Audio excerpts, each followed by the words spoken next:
सब आप ठीक हैं? अस्सलाम अस्सलाम वालेकुम Sadia, welcome to my show जनाब for the very first time. सब आप तो आके हमारी शो की बहुत शान बढ़ा भी चुकी हैं। कैसी सब आप ठीक हैं? बिल्कुल ठीक है। मौसम कैसा लग रहा है आपको कराची का? चिप चिप मौसम बहुत गर्मी है, लेकिन मैंने कुछ इसी हफ्ते क्योंकि मैं जिस सेट पर थी, जो बाहर से आ रहा था वो कह रहा था उफ बहुत गर्मी, जो आ रहा था कह रहा था उफ बहुत गर्मी। और मैं सोच रही थी मैं भी इसी गर्मी से आई हूँ, ये भी बैठे हुए इसी गर्मी से आए हैं। तो मैंने खुद से एक अहद किया कि आज के बाद मैंने नहीं बोलना गर्मी गर्मी, और मैं नहीं बोली और मुझे उस शिद्दत की गर्मी नहीं लग रही। और कंप्लेन जो है ना ज़िंदगी से, मैं कोशिश कर रही हूँ। शुरू में तो आप अपनी दूसरी कोशिशों में लगे होते हैं, बच्चे पालने की, कमिटमेंट, शादियाँ, ये वो। अब मुझे ऐसा लगता है कि ये जो हमारी एज है ना, ये खुद के साथ कुछ कमिटमेंट करने का टाइम है, खुद को रीऑर्गेनाइज करने का टाइम है। क्योंकि खुद को आप रीऑर्गेनाइज करेंगे तो आप सोचेंगे इस एज में आप कंफर्टेबल कैसे रह सकते हैं। अच्छा, और तो कंप्लेन के बगैर ज़िंदगी जो है ना बड़ी खूबसूरत है, और ये चीज़ मैंने सीखी अपनी अब वाली बहू निशा से। निशा, अच्छा, मुझे इतनी अच्छी बात लगती है सबाबा की एक कंटिन्यूस जो है ना प्रोसेस है इनका लर्निंग का, वो लर्निंग ख़त्म नहीं इनकी हो रही। अच्छा, मैं भी आपसे वो पूछना चाहूँगी कि आप अभी लाहौर से हैं, हमारी लाहौर की गर्मी और होती है, खुश्क होती है, लू चल रही होती है, साड़ देने वाली गर्मी होती है, और कराची की चिप चिप करने वाली होती है। तो कौन सी वजह से ज़रा आपको गर्मी लगती है, मुझे बताएं पहले। अच्छा, मुझे 2 दिन हुए हैं कराची आए हुए। मैं अम्मी को वही कह रही थी, यहाँ पे फिर भी बेरेबल है गर्मी, शाम में हवा चलती है। हाँ, नहीं, इवन दिन में भी ड्राई गर्मी नहीं है। लाहौर में तो टू मच गर्मी है, तपिश है तब। और कल तो खैर सुना है बारिश, कल आंधी आई है, बारिश आई है, जी। बट यहाँ पर वही बात है ना, अम्मी बिल्कुल ठीक कह रही हैं। अच्छा, ये मैं अब गर्मियों में मैं ये चीज़ अप्लाई करूँगी अम्मा, जो आपने कहा है मैं भी करूँगी। इनफैक्ट सर्दियों में मैं ये करती हूँ। सर्दियों में अगर आप कहें ना कि सर्दी नहीं है, इतनी नहीं है, तो आपको सर्दी नहीं लगती, ठंड लगना बंद हो जाती है। I think same goes with गर्मी। भाई गर्मी आएगी तो कनक साड़ी पकेगी ना। हाँ, बिल्कुल। आटा खावांगे, चावल खावांगे, बिल्कुल जी। ये क्यों नहीं सोचते कि अल्लाह ताला ने, बता देना, अगर आप पंजाबी आज बैठ गए और वो भी 3 लाहौरी बैठ गए आज, गंदुम, हाँ, जिसका आटा खाते हैं। बिल्कुल जी। और आटे की हमेशा जिंदगी में नहीं सोचा था, गरीब ने 2 वक्त की रोटी खानी होती थी, और कभी फील नहीं होता था कि आटे की भी कोई वैल्यू तो बहुत है, लेकिन पैसे के एतबार से कोई वैल्यू। लेकिन अभी कुछ अरसे में हमारे गरीबों ने भी ये जान लिया कि हमारे लिए 2 वक्त की रोटी भी बहुत मुश्किल हो। गरीबों ने क्या, मतलब अमीरों ने भी वाकई टाइम सबने। अच्छा सब आज क्योंकि हम specifically celebrate, and I believe we should always and every day celebrate this relationship, जो माँ बेटे जो relationship है। लेकिन जो माँ और बेटी का है, ये दोनों बड़ी बेस्ट फ्रेंड्स होती हैं। कितना ज़रूरी है माँ के लिए बेटी का होना और बेटी के लिए माँ का होना? देखिए, सबसे पहले तो मैं कहूँगी कि ज़िंदगी में रंगी बेटियाँ बिखेरती हैं, और बुढ़ापे में संग जो होती है वो बेटियाँ होती हैं। बेटियाँ अपने घरों की होकर भी माँ बाप के घर में उनके दिल पड़े रहते हैं। और सुनने में कहावतें हैं ना कि बेटों की शादी हो तो वो फिर बहुओं से ज़्यादा पराये हो जाते हैं। तो ये कहावतें हैं, ज़रूरी नहीं है कि हर कोई ऐसा हो। बेटे बहुत इन्वॉल्व होकर रहने वाले होते हैं। मैंने पहले भी कोई बेटों की बात कर दी थी, वो इस कदर वायरल हुई, मेरी चीज़ें हो जाती हैं वायरल क्योंकि मैं करती हूँ सच्ची बात। तो हर रिश्ते की एक अपनी अहमियत है। हाँ। लेकिन बेटियों की जो खूबसूरती, और पहले मैं सोचती थी कि मेरे लिए मेरी बेटी कैसा सोचती है। मेरी बेटी ये सोचती है कि मैंने उसके लिए कितने सेक्रीफाइस किया ज़िंदगी में, मैंने रियलाइजेशन है। अब मैं ऐसे सोचती हूँ, अब मैं ये सोचती हूँ कि बेटी जो है वो हमारे लिए कितना कर रही है। मतलब वो आपके बुढ़ापे में ना एक सूदिंग इफेक्ट है ज़िंदगी में। भाई वाकई बेटी जो है ना वो परछाई है, बेटी बरकत है। और मैं खुद बेटी थी तो मुझे अंदाज़ा होता है कि मेरी बेटी की फीलिंग्स मेरे लिए बिल्कुल वैसी हैं जैसी आज भी मेरे दिल में मेरी माँ की। सादिया, बेटी के लिए कितना ज़रूरी है माँ का होना?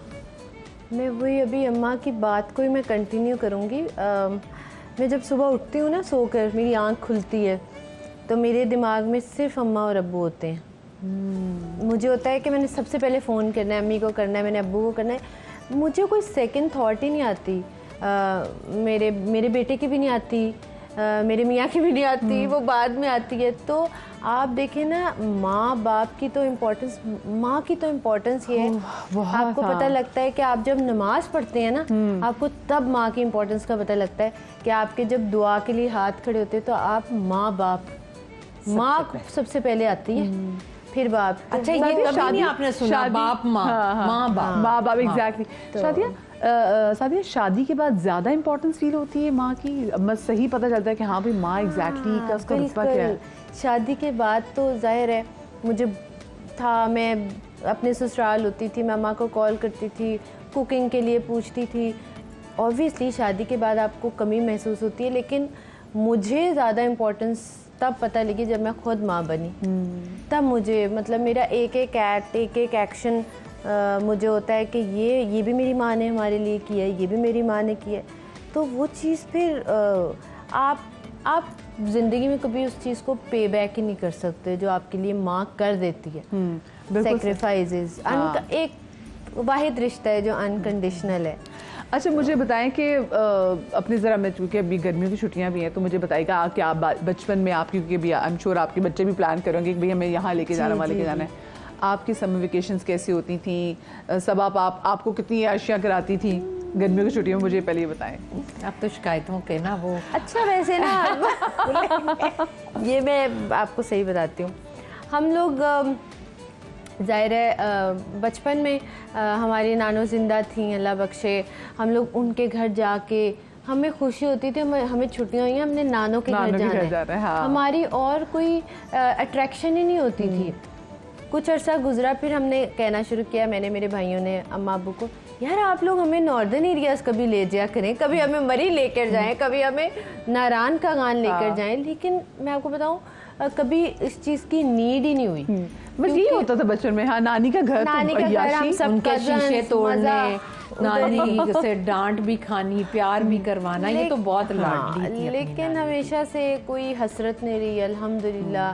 सारी ख्वाहिशात पूरी की हैं और कभी भी नहीं अभी तक लगी हुई है ना हमारे लिए। हाँ बिल्कुल। तो सबाबा, वैसे क्योंकि आपकी एक ही बेटी है, तो कभी आपके दिल में वो हुआ कि काश मेरी एक और बेटी होती? क्योंकि मुझे कभी कभी लगता है कि हम 2 बहनें हैं, तो मुझे तो हाई काश एक और बहन होती, क्योंकि ज़िंदगी में कभी कभी ऐसी बहुत कुछ चीज़ें आती हैं। हाँ। कि ऐसा लगता है कि एक और बहन हो जाती ना तो चीज़ें और मज़ेदार हो जाती हैं। अच्छा, वैसे मैंने कभी सोचा नहीं, मैंने कभी भी नहीं सोचा, क्योंकि मेरी जो 2 बहनें हैं वो भी मेरी बेटियां हैं। और आप बहनों में बड़ी हैं? मैं बहनों में बड़ी हूँ और उनको भी मैं बेटियों की तरह लेती हूँ, और फिर मेरी बेटी अपनी है। और मुझे कभी वैसे ऐसा फील नहीं हुआ। हाँ, मैं बहुत और मुझे भी कभी नहीं फील हुआ कि मेरी बहन हो। मुझे कभी भी वैसे फील नहीं हुआ। कजन्स वगैरह भी थी? कजन्स भी हैं, लेकिन अम्मी के साथ मेरा बहुत फ्रेंडशिप लेवल। वो तो हमें मतलब सबाबा को देख के फील होता है, और सबाबा की बातों से भी कि वो कितना प्यार करती हैं सादिया आपसे, वो हमें उनके टेलीविजन के शो से पता चल जाता है। लेकिन मुझे अपने बचपन के टाइम में बताएं कि सख्तियाँ इनकी कैसी होती थी? सख्तियाँ कभी भी नहीं थी। कभी भी सख्ती नहीं, अम्मा ने सख्तियाँ तो कभी भी नहीं की। अब्बू मेरे थोड़े सख्त थे, अब तो अब्बू भी नहीं है इतने सख्त, लेकिन अम्मा की कभी सख्तियाँ नहीं थी। नहीं, वो इसलिए नहीं थी ना कि सादिया बहुत केयरिंग थी। सादिया हमेशा से ना एक बड़ा जहन लेकर ही पैदा हुई थी। मुझे कभी याद नहीं है कि मैंने इसको कभी डांटा हो, बल्कि मैं कोई आता था या मैं कहीं जाती थी तो मैं इसकी तारीफ़ें शुरू कर देती थी। तो ये इतनी एम्बैरस फील करती थी और मुझे कहती थी, अम्मा प्लीज़, अम्मा मेरी तारीफ़ मत कीजिएगा, मेरी तारीफ़ मत। तो मुझे कभी इससे शिकायत ही नहीं हुई। पढ़ाई में कि तारीफ करती थी, तो मुझे याद नहीं अम्मा ने बच्चों ने कभी तारीफ की। मुझे पता है टीनेज बड़ी ट्रिकी एज होती है। सादिया की टीनेज जो थी वो कैसी थी? और क्योंकि उस टाइम पे अब दोस्तों पे बड़ी नजर रखनी पड़ती है। हाँ, तो वो स्टोरी आपको पता लगेगी। सादिया ना हमेशा से बड़ी वैसे सेंसिबल रही, और बड़ी थी तो ये छोटे भाइयों को बहुत गाइड करती थी। वो दोनों इससे डरते थे। अच्छा। हाँ, दोनों इससे डरते थे। रोब वाली बहन। रोब वाली बहन, क्योंकि मैं हमेशा से काम कर रही थी और सादिया स्कूल में भी बहुत पंक्चुअल थी, अपनी स्टडीज़ में भी हमेशा ए ग्रेड लेने वाली थी। तो ये भाइयों को हमेशा से डांट के रखती थी, ये करोगे अम्मा को बताऊंगी, ये रिजल्ट आएगा अम्मा को बताऊं। तो ये वो वाली बहन थी, तो इसको कभी डांट नहीं पड़ी। तो नजर मैंने दोस्तों पे रखी, मतलब सादी वो कौन सा किस्सा आप कहती कि ये कहानी आएगी, वो कौन सी कहानी है, ये कहानी वो कहानी ये है ना, बस फिर अब टीन एज में तो पता है मैं ये तीनों को, अच्छा मेरे तीनों बच्चों का बॉन्ड जो है ना बड़ा स्ट्रॉन्ग हमेशा से, माशाल्लाह आज भी वैसे ही है। तो दोनों भाई जो है ना, इसको पहले ये छोटी थी तो ये रोब में रखती थी, फिर जैसे वो बड़े हुए तो सब कहते थे ये छोटी है तो इसको तो गोद में उठा लिया करते थे। तो ये तीनों बहन भाई एक कमरे में होते थे, मैं अपने कमरे, तो मैं रातों को उठ उठ के देखा करती थी। कोई फ़ोन पर तो नहीं है, तब PTCL था, तो कॉर्डलेस फ़ोन था, उसमें लाउंज में पड़ा हुआ था, तो मैं रात में छापे मारती थी इनके कमरों में। ये हर घर की वैसे सेटिंग ऐसे होती थी। हाँ, अच्छा ये सादिया कॉलेज में थी, और मैं जब रात में मैं उठी, मैं उस दिन छापा मारने का कोई इरादा नहीं था, मैं बाथरूम जा रही थी। तो जब मैं जाती लाउंज में क्यों आई है? लाउंज से निकली तो मैंने देखा कॉर्डलेस नहीं है। मैंने कहा कॉर्डलेस कहाँ गया? अब मैं तो भूल गई कि मैंने बाथरूम जाना था। मैं इनके बच्चों के कमरे में गई, सब ने ऊपर लिहाफ लिए हुए, तो मैंने कहा ये तो सो रहे हैं, तीनों सो रहे हैं, तो ये कॉर्डलेस कहाँ गया? अब मैंने हटाया तो ये इसके बिस्तर के नीचे तकिया था और ये नहीं थी। ये कहाँ है? ये बाथरूम में थी और नलका खुला हुआ था, और मैंने नहीं देखा कि बच्चे उठ जाएंगे, रात के 3 बज रहे हैं। मैंने दरवाज़ा नॉक ठा ठा ठा, इसने कहा जी अम्मा। मैंने कहा दरवाज़ा खोलो। मैंने एक्ट किया, वो बहुत मैं नींद में हूँ ना, बड़ी चिल। जी अम्मा। मैंने कहा दरवाज़ा खोलो। कहती अच्छा अम्मा क्या हो गया है? मैंने कहा दरवाज़ा खोलो। इसने जैसे ही दरवाज़ा खोला, नहीं मेरे कॉर्डलेस छुपाने की जगह नहीं मिली, तो वो रैक था तो उसके ऊपर इसने रख दिया। तो इसने जैसे दरवाज़ा खोला रख के, तो मैंने कहा कॉर्डलेस कहाँ है अम्मा? कॉर्डलेस। इसने बस ऐसे ही किया, तो जैसे आज मैं फिल्मों ड्रामों में मारती हूँ, रख के इसके मुंह पर थप्पड़ मारा। मैंने कहा कॉर्डलेस कहाँ है? अम्मा वो पड़ा। मैं किससे बात कर रही थी? कॉलेज में थी, और जाहिर है कि इसके क्लास फेलो फैसल उससे बात कर रही थी। बस वो एक थप्पड़ इसे जिंदगी में पड़ा हुआ है। फिर मैंने इससे पूछा क्या है, कौन है? फिर इसने मुझे बताया, तो मैंने कहा सीधे तरीके से ये कोई, और भाई बेचारे छोटे थे, बस इसको मेरे ख्याल में वही थप्पड़ पड़ा हुआ है मुझसे। और कभी मैंने इस पर कोई पाबंदी नहीं लगाई, कुछ नहीं, जैसे हम लोगों पर हमारे भाइयों ने बहुत लगाई पाबंदियां, सादिया पर नहीं। आप सबब आपने रिश्ता करते हुए सादिया के स्पेसिफिक, क्योंकि एक बेटी है ना, तो वो बंदा बड़ा उसके लिए हो जाता है कि भाई किसी अच्छे घर जाए। तो किन किन चीज़ों को वैसे आपने देखा था कि जब रिश्ता करते हुए, बात तय करते हुए, कि अच्छा जो लड़के वाले आ रहे हैं वो कैसे हैं? देखिए, एक तो मुझे हमेशा से फैमिली अच्छी लगती, चचा फुफियाँ ताया साथ हैं या नहीं, कौन आ रहा है कौन नहीं। तो जब पहली दफ़ा फैसल के घर वाले आए, तो वो मैंने जब उनकी फैमिली को देखा, ज़ाहिर मैं तो नहीं मिली हुई थी, वो आ रहे थे, तो फैसल की अम्मी थी, उनकी खालाएँ थीं, फिर उनकी फुफियाँ थीं, मुमानी थीं, और सब मुझे इतने डिसेंट, इतने पढ़े लिखे, इतने वेल स्पोकन लगे। और जब वो आकर बैठे ना, तो मैंने कहा कि यार मेरा तो लाउंज सज गया है, मुझे ऐसे ही चाहिए थे, क्योंकि अब तो पता नहीं लोग अकेले रहना चाहते हैं, लेकिन ये जो कॉन्सेप्ट है ना कि आप शादी भी बाहर करें ताकि आपकी फैमिलियां बढ़ें। अब तो लोग कहते हैं ना फैमिली छोटी से छोटी करें, लेकिन ये बड़ी अच्छी बात है कि साथ में बाकी खानदान के लोगों को भी पता चाहिए, आप बड़े फ्रॉड से बच जाते हैं। जी बिल्कुल। तो कहते जी हमारे ताया जो हैं वो नाराज हैं, अजी हमारी फुफियाँ नाराज है, वो पता चलता है बात इनमें कुछ और थी। बिल्कुल। और वो लोग जब आए तो आप यकीन करें, मुझे मेरे भाइयों ने कहा कि वो मंगनी ही रिश्ता पक्का करने ही आ रहे थे, तो उन्होंने कहा कि बाहर से ऑर्डर कर लेना। मैंने कहा जब मैं ये चीज़ें नोटिस कर रही हूँ ना कि लोग कैसे हैं, तो वो भी अगर ख़ानदानी है तो नोटिस करेंगे, बाहर से बनवाया हुआ खाना तो नहीं खिला रहे।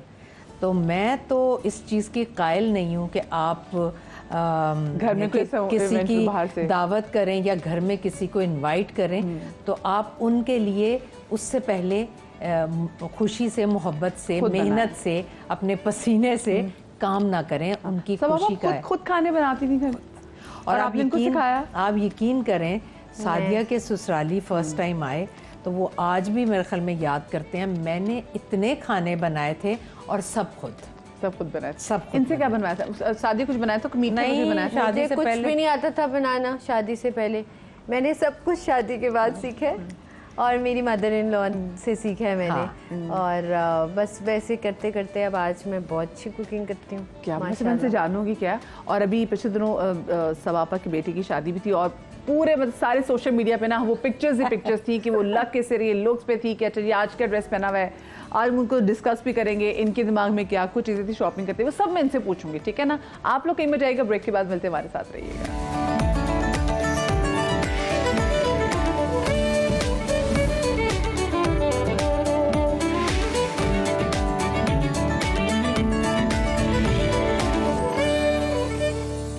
जी welcome back after the break. और आज हम सेलिब्रेट करें माँ और बेटी के रिश्ते को। सबापा और उनकी बेटी सादिया फैसला आज हमारे साथ यहाँ पर मौजूद हैं और हम ज़रा कुछ उनकी ज़िंदगी के वाले से बात करें।